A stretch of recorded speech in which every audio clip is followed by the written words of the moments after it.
This round's AFL Record print edition is available on game day at newsagents, Coles and Coles Express. Also online via afl.com.au, the AFL app, sen.com.au and the SEN app. Proudly part of our Top Sport, official wagering part of the AFL Record. Gamble responsibly. Call 1-800-858-858. Robot Building Supplies, helping you get the right products for the job at a better price. Drive with Bob Murphy and Andy Marr. I'm gonna leave the city. Welcome back to Drive. Julian DeStoop and David King in the chair. Just a reminder, Bob and Andy will be back on Monday after a well-earned week off. Now, as we do always at this time on a Friday, it's time for two-way traffic with our great mate Giggsy. Today we're talking about players that have gone between the Bombers and the Demons. We'll talk to Chris Heffernan very shortly, who went from the Bombers to the D's and then went back to the Bombers to finish off his career. But Giggsy joins us now. G'day, Giggsy. Good afternoon, Jules and Kingy. Has this been a bit of a common occurrence, players swapping between these two clubs over the years? Well, over a long period it has. There's been 41 over the whole 125 seasons. But in the AFL era, it's actually been a bit of a slow-moving traffic, and only 8 have gone in the AFL era, and they've almost all gone one way from Essendon to Melbourne. The only one who's gone in the other direction... Giggsy, I think, because they had to stop paying him outside the salary cap, Jules, at the Bombers. Well, that's probably right, in fact. Why did you bring that up? Keep going, Giggsy. Sorry. The only one who went the other way, and even he might not have gone had it not been for 34 players being suspended, was Mark Jamar, who had 5 games for the Bombers in 2016 after his long career at Melbourne. Chris Heffernan himself, of course, he went both ways. He started at Essendon, went to Melbourne, went back to the Bombers for 2 seasons in 2006 and 2007. The others from the modern era include Stephen Clark, who started off at Essendon, went to Melbourne and St Kilda. St Kilda, that's right, yeah. There's a couple. Gary Moorcroft also had a couple of games at Melbourne in 2003 after 95 at Essendon. Trevor Spencer's another sort of forgotten one. Ended up at Geelong after Essendon and Melbourne. And there's, of course, 3 currently at Melbourne, which are Michael Hibberd, Jake Melksham and Mitch Brown. Oh, the Hibberd one still hurts. He's a good player, Michael Hibberd. That hurt. Still hurts. Bombers. Yeah, it does. He's a very good player. I'll tell you, I think Brown's got something that... I don't know whether you've seen much of him lately, Giggsy, but I think Brown's got something to give in the back half of the year. I wouldn't be surprised if he finds his way into that forward mix for the D's. I agree. I've always been a big fan of Mitch Brown, actually. And, you never know. Maybe he's the answer at full forward rather than the other Brown and Mr. Wiedemann. No, they're not playing either of them this week. So Brown or Wiedemann. We might talk about that a little bit later. But I think there's one of the players that qualifies here, Kingy, is someone that you know well that might have been an assistant at North. What was he? The Trout. The Trout. Tony Elshaw. Yes. What was he like as a player, Giggsy? Can you remember Trout as a player? I can't really. I should remember better. I do remember him being sort of he always seemed to be a mild-mannered and friendly kind of a guy. But he played 66 games at Melbourne and then 65 at Essendon, and he's the only player on the whole list of 41 in the last 100 years to move clubs and then win a flag. He won with Kevin Sheedy in 1985. Yep. I reckon in that grand final too, he might have worn a lace-up jumper. Ooh. I think him and Big Roger Merritt wore the lace-ups, which would have been... I don't think past 85 too many blokes would have worn the lace-up. Guernsey. What did you win, 85? No, it was 84, around about that time that Robbie Flower broke his finger on a lace-up. That's right. And they banned them. So I think it might have been a year or two after that, actually. Yeah, he was a pretty good rover, Tony Elshaw. He's a pretty good player for the Bombers. Very good assistant coach, too. Yeah, very and good. Recruiting man. Played at Dandenong later, too. He did. BFA. I think They won a flag, didn't they, under Tony? I think so, yeah. Yeah. I think they had some salary cap issues there, too, at Dandenong. What is it with you and salary caps? They were hard to beat out that way, Jules, because they paid a few via extra means. Any others, Giggsy? Oh, well, just one to finish off to go along with Chris Hefton, who was one of the ones I call a return to sender, was Crackers Keenan. He started and ended at Melbourne, Did too. went off to North and Essendon and won a flag at North, of course, before finishing up with Ron Barassi in 81 and 82. So who was the best of them all, Giggsy? Who's the number one? What's been the biggest name? Probably Crackers would be. For me, someone who was born in the mid-60s and the 70s were my time, I think Crackers Keenan is my favourite. Yeah. Big name. Yeah. And of course, he may have cost North a flag in 78 by hitting Don Scott and getting suspended. Oh, he did too. Was that a prelim that he did that? Yeah, prelim. Grabbed his back, didn't Well, he? in fairness too, the current Melbourne coach came from Essendon too. He was an assistant coach at the Bombers, Simon Goodwin. God, cherry picked us a bit, haven't they, the D's? You've given him... And, of course, there's nifty Neil Danaher, who played at Essendon and coached at Melbourne. Absolutely. God, we've been generous to the D's. Just finally, Giggsy, your Dogs. We're speaking to Joel Brooks here, who's a massive Dogs fan. He is very pessimistic about Sunday against the Eagles. How are you feeling about it? No, I'm actually the opposite. I'm quite confident. Probably misplaced, but I actually think that we're about to start a good run home for the rest of the year. So, and unusually for me, because I'm a Footscray supporter, I'm actually feeling quite buoyant about the rest of the season. Well, I say should. Yeah, give us a bell Monday once your heart's been broken.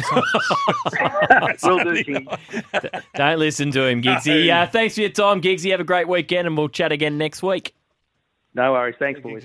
As Giggsy mentioned, one of the players on that list, and a return to sender, as he calls them, is Chris Heffernan. 123 games for the Bombers from 97 to 2002, and then again from 06 to 07. 47 games for Melbourne between 2003 and 2005. Was later a board member at the Bombers as well, as being good enough to join us this afternoon. Afternoon, Chris. Hello, Jules. How are you? I'm very well. David King's alongside me as well. Now, before we get stuck into your journey, you would have played in some pretty big matches against each other, you two. A marshmallow final, a qualifying final. There were some big games you two would have played against each other. Yeah, absolutely.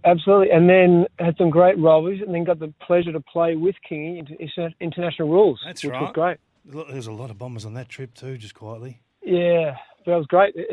Kingy and Brent Harvey were there, so it was like guys that we played against, competed against so hard. It was great to meet them and play with them. It was good fun, that trip, wasn't it? The island trip. I mean, they gave Boomer a jacket that was 4 sizes too small. He couldn't move for the entire trip. That was the wee man. The wee man looked real small in a small tight jacket. But it was a ripper trip. I just remember the coach, Dermot Brereton, marshalling the troops night in, night out. Hef. Yeah, exactly. I was the only one I played on. I was just there because I was a fill-in, and because Essendon had gone deep in the finals, so we were all fit. They filled the team, like you said, Kingy, with Essendon fill-ins, and it was great. Yeah, you're right. The coaching panel was just, like, for a young kid, it was amazing. You had, like, Dermy coached from memory, Gary Lyon, I reckon Jared Healy, Graham Corns. It was just like the who's who. I had a great time. It was amazing. What was he like as a teammate, Hef? You. That's not about me. It's about Hef. I want to ask you some serious questions, Hef. Come on. I want to ask you when you're on the board, what was the biggest decision that you were part of on the Essendon board? Yeah, that's a tough question to answer. I mean, obviously not obviously, but I was on the board from 2000, about 11 to 17 for about 6 years. So unfortunately for Essendon, it was a tough period. The toughest question it was probably when James, who obviously it was a premiership teammate of mine, was coaching, and then he was having a significant issue with the AFL. We were keen to sort of, I guess, as a club move forward, and I think it'd be fair to say Hurdy and Tanya weren't. So there was some pretty difficult conversations had at that point. It was probably the toughest point. Okay. Yeah, that would have been sense. Absolutely really tough times. Just speaking of another tough time, Chris, the end of 2002, we saw what happened at Collingwood last year, where salary cap problems forced Adam Treloar out, Jaden Stevenson, Tom Phillips. That was a tough time for the Bombers. Yourself went to the D's. Blake Caracella went up to Brisbane. Gary Moorcroft joined you at Melbourne. Justin Blumfield went to Richmond. The year earlier, Damien Hardwick was forced out and went to Port Adelaide. What are your memories of that time in particular? Because what happened with you actually forced a bit of a rule change with the AFL as well. Yeah, I mean, until 20 years ago now, it's not a big thing now really. But yeah, I mean at the time for us, the player movement wasn't as rife, so it was a bit of a surprise. But it was just it caught us off guard. Justin, we basically it turns out that Essendon contracted over the cap, so they had Justin Blumfield, Blake Carosella and I, and they called us all on an end-of-season trip and said, we need to trade you. And it was just awkward because we were all good friends and we figured that was a game of bluff and they were over the cap and they needed to trade one of us. So it was a matter of who blinked first. Turns out it wasn't bluff. They were over and they needed to trade all three of us. So it was pretty confronting. Neither of us had intended to leave. They just, as I said, contracted over the cap. They made a mistake. They thought, well, to be honest, I've heard a few reasons about how they managed to do that. Doesn't matter in the end, they did. So they just needed to relieve cap space. Yeah, it was awkward for everyone. Obviously, Sheeds was the coach. He didn't run the cap at that point. It was run out of the finance team. And yeah, we basically all three of us just got told to pick a new home. It happened to Dimmer the year before, but that was sort of a little bit separate, whereas us three, they literally just, we're a bit younger than Dimmer. We were just told to find new homes. I reckon Blake was probably out. Justin had a year to go, and I just signed a new deal. So it was pretty confronting. It wasn't what we'd planned for, but it was sort of, it was just an issue. It was an error in the cap, and we had to go. So we all moved on, and it's. As I said, now player movement's a lot more common now. It's not such a big thing, but it caught us three off guard, and it was a big shock to me at the time. Yeah, it was something strange. It was something to do with like the veteran salary or the paying a marketing allowance for the websites. It was a really quirky one too. It sort of snuck up, I think, on the whole competition who were going down a different path. I'm not sure whether Ricky Nixon was involved in that or whether it was something that was just trying to get, wasn't necessarily outside of the cap, but it was on a really fine line, wasn't it? So it snuck up on everyone. Did you get a chance to choose your own club, or how did that unfold? A little. So, ironically enough, how it played out was that the first we heard of it was that Brisbane called my manager and said, we'd love you to come, and we were like, well, why would I go to Brisbane on contract? And that's how it all broke. And it was, if I had my time over and if I'd thought about it, and so Brisbane would have been quite an interesting destination because they had a really good team, obviously, and went on to win the next flag. But I literally heard about it on the footy trip with 48 hours to decide. And for me, I was overseas, and for me to had decided to move to a new city within 48 hours while I was overseas was just too much to sort of digest. So I said, okay, well, if this is all real and I really need to go, and once they've convinced me, I named a couple of clubs I'd go to. A couple of clubs didn't have any cap room, so basically, I in the end, I got on a plane and said, okay, well, these are the clubs I would accept to go to. So that's how it worked. Basically, you were drunk when you chose Melbourne. Well, Melbourne. Well, a couple of things on that. Melbourne. I grew up going from Melbourne. They were a childhood club of mine, but also Melbourne had finished the year before. Remember Melbourne had that phase where they would go year on year off. They'd have a great year, then a weak year. Yeah. The year before, they'd had a really good prelim against the Crows. Travis Johnson and Peter Vardy were killing it, and they looked like a great young up-and-coming team. That's right. I thought I was picking a winner, to be honest. Well, now, as you mentioned before, you just signed a couple of months earlier a new 3-year contract before Essendon traded you away, and that forced a rule change with the AFL. But you eventually go back to Essendon. Was there any bad blood? Was there any reluctance to go back to Essendon a couple of years later? No, I mean, it was awkward, but not really, because I was a bit of a driver in that it was there was a bit of bad blood, but that was with that wasn't bad. That was the guys who were running the accelerator cap. It wasn't a playing group. I was close with them, and it felt like a home club to me. I played in a flag and grown up in that club, so that was easy. It was more just, and at Melbourne, and I love Melbourne. The players were great, made some great friends, and Neil Downhill was a great coach. He just said to me, after I'd been there for those 3 years, he was like, well, listen, we're going to offer you another 2-year contract, but I'm just not sure you're in our best 18. And Essendon and Sheeds came in and said, listen, you are in our best 18, we'll play you round one, we'd love to have you back. So, and I said, Essendon was always sort of my sort of emotional home, and I had such a great time there. So when those two, and I love Neil for his honesty, for giving me that, for telling me that. That's where I sat. I just like, okay, well, if that's the case, I'd love to go, love to go home and finish my career there. Even though, there was some disappointment with some of the administration how that played out. It wasn't the playing group's fault. So, I was keen to get back. That was fine, and I was glad I did. I finished my career there, because I left in such a rush that I didn't feel like I left well. So my last 2 years back at Essendon weren't great on field, but really felt like I sort of rounded out my career there. I'm glad I went back. Yeah, plus they still owed you some cash. But I want to ask you, so 20-year anniversary would have been last season. It would have been an awkward time with COVID and all those sorts of things. Did they get the group together, or is that still pending, or how did that unfold? Yeah, we haven't. Unfortunately, you're right, King. It just sort of knocked on the head. We catch up every year, just a low-key group, but we were looking forward to a big sort of 20th thing. So basically, just got kneecapped, and then we were looking to do it this year. It was supposed to be last weekend, to be honest, and that got kneecapped again. Then it got pushed tentatively to this week, and then that wasn't good enough. So it's just floating. But the plan is for it to happen at some point. Oh, come and have it with ours. We've got a 25-year of this year. We'll merge the two groups, see how that goes. Oh, that'll go well, given the rivalry back then between the two. Just a couple before we let you go, Hef. Did Kingy ever try and belt you in a game? Hey, you weren't meant to bring this up.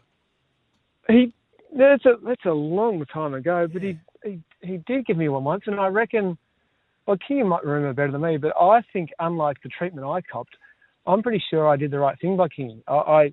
I didn't get the same treatment from one guy who used to play for the Eagles, to be honest, who rolled me. But I'm pretty sure I looked after. Who was it? We can look at Daniel Chick. Chicky? Daniel There you did go. the right thing by me once, I must admit. I'll get over it one day, but I haven't quite got over it yet.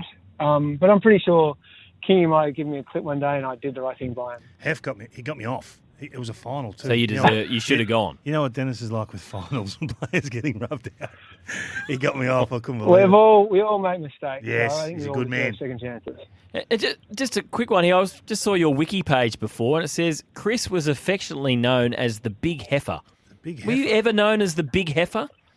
No, but there is a bit on there because I work in a professional service environment, Jules, and there's some smart asses in there who have too much time on their hands. So there's a bit of stuff floating around there that's completely fictitious, and that's part of it. I'm going to have a read now. And for those that don't know, what are you doing these days? I work for EY. I work for Ernst & Young in mergers and acquisitions, and that's nothing that interesting, Kingy. I wouldn't bother. But no, I was never known as the Big Heifer. Those finance guys. Someone with too much time in their hands. They think they're really funny, those finance guys, don't they? Exactly. Well, Chris, great to catch up. It was a fantastic career at the Bombers in particular, and let's hope the current group's getting back to some sort of success as well. Thanks for your time, and good luck, and have a great weekend. Thank you. No worries, guys. And Hef, if you need someone to organise the catch-up and a drink, come to the experts at the Kangas, mate. We'll get it together for you. Will do. Thank you. Good on you, mate. Thanks, Chris. Did you have a 20-year reunion for the 2000 qualifying final? For the qualifying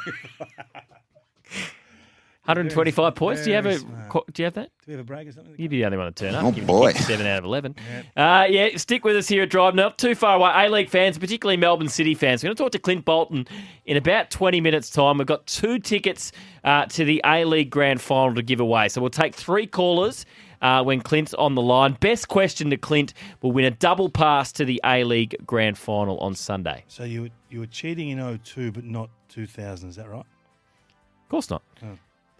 No, we weren't cheating in 2002. We went just checking. We would have cheated if we didn't trade players out. Anyway, this is Drive thanks to Robot Building Supplies. Robot's got it and deliver.